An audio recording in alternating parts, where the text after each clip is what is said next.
گیم پنجم هست، گیم نهایی، نتیجه 2-2 مساوی است و الان نتیجه 7-2 به نفع آقای عبیدی هست.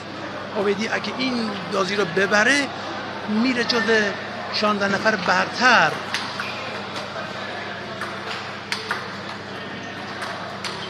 بازی رو نگاه کنین، لذت ببرین واقعا.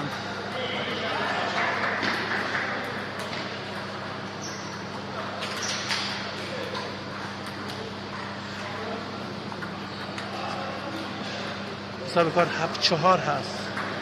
عبیدی توانا این رو داره که این بازیکن رو شکست بده.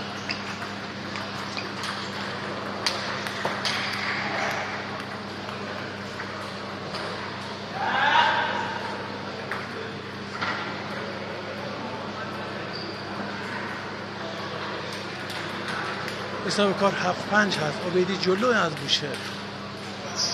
مطمئنم که توانی این کار رو داره.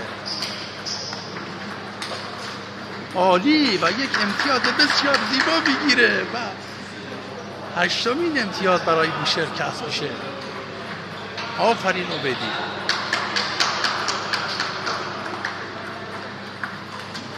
عالی عبیدی، عالی عبیدی. امتیاز 9م. حساب کار 9-5 هست. ببینید 9-5.